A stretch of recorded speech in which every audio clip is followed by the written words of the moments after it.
gap arab tilida ikki xil gapga bo'linadi ya. Xo'p. Yordamchi ustozlarimiz bilamiz, bilaman bu mavzuni esdalik uchun deb qabul qilasizlar, bilmaydiganlarga imkoniyat yaratamiz. Kelishdik-a? Jumla yoki jumal. Gap idea ikkiga bo'linadi. Nima edi? Ismiya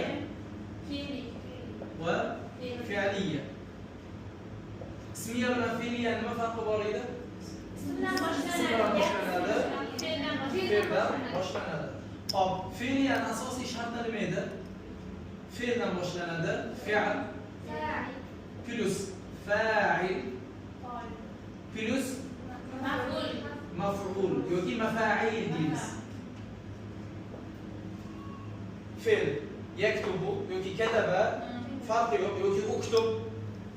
Katib Muhammad yaktubu Muhammad anta turtijna. Hop, mafa'il deyotganda maf'ulun bih, maf'ulun fi, maf'ulun ma'a, maf'ul mutlaq oxirigacha ketadi. Buni ham Xudo xolasa albatta tafsir o'tamiz. Siz mana bu joyini bilardingiz, boshida. Ammo mana Xudo xolasa yo'l-yo'laga sekin bilib ketamiz. Endi jumla ismiyada nima bo'lardi? ism bilan boshlanadi. Boshlanadigan. Va buni nima derdik nomini? Mubtada va plus xabar. Xabar derdik. Sharti ismdan boshlanadigan gap bo'lish kerak deydi.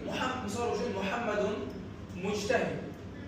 Lekin ism bilan boshlangani bilan Muhammadun mujtahidda xabari ism bo'lishi shart emas. Endi xabari 3 ga bo'linadi.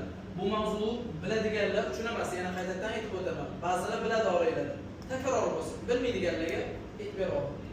Misol uchun Muhammadun mujtahidun deganimda mujtahid bu ism to'g'rimi?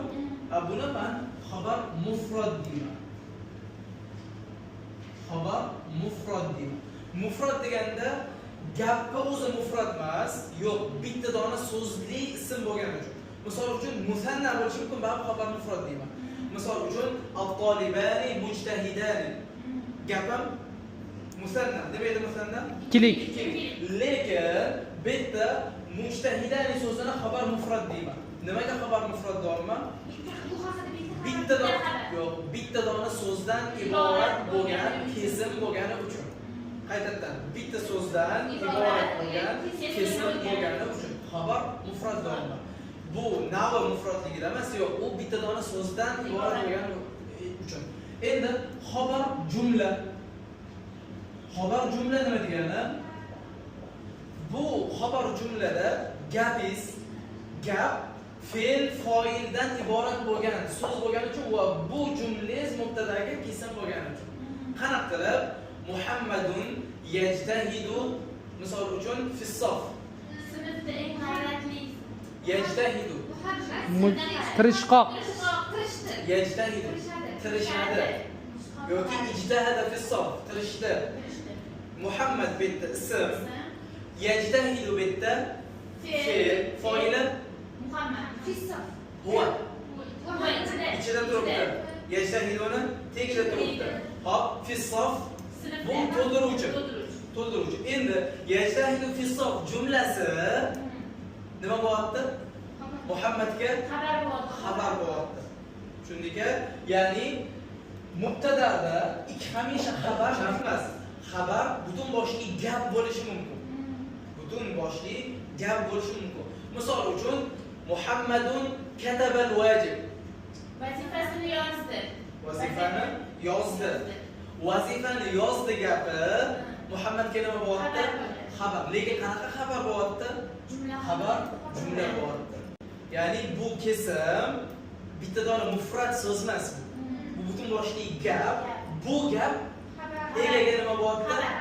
Kesim bo'lyapti. Tushundingmi bu joyini? Endi xabar shibh jumla bor. Jumlaga o'xshagan shibh jumlada sharti bor. Nima sharti bor desangiz, yo zarf zaman bo'ladi, yo zarf makan. Yoki zarf makan bo'ladi, yoki jor majrur bo'ladi.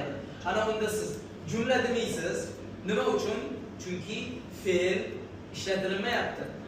Lekin mufrad emas. Nima uchun? Bitta so'z bilan. Bitta gapdan iborat emas chunki. Misol uchun Muhammadun fis sof. Sinfda. Muhammad sinfda. Muhammadda nima deyman? Mubtada. Mubtado deyman. Lekin xabari bitta gap bo'lish kerak edi, to'g'ri? Xabar mufrad bo'lish kerak edi. Lekin fis sof jumlasi kesimi shibh jumla deyman. Misol uchun al-usfur fawqa shajara. Qush daraxtda. Daraxt ustida. Bu nimaga kiryapti? Shibh jumla. Shibh jumla xabarga. Nimaga? Fawqa Jor majrur anaqasiga kiryapti. Xo'p, tushundik bu shibh jumlani anaqasini. Demak, 3 ga bo'lindi xabar va shu narsani hozirgi mavzuyingizda aytib o'tyapti. E'robiga kirgani yo'q, mazmuniga kirgani yo'q. Gapni turini sizga tushuntirdi. Mubtada xabardan tashqari, fe'li gapdan tashqari, mubtada xabari bo'linishini sizga tushuntirib aytib o'tdi. Xabari bo'linishini sizga aytib o'tdi. Endi o'zi aslida mubtada xabari e'robi nima bo'lardi? Raf bo'ladi. Rafa bo'ladi. Nima edi rafa degan? Rafa nima degani edi?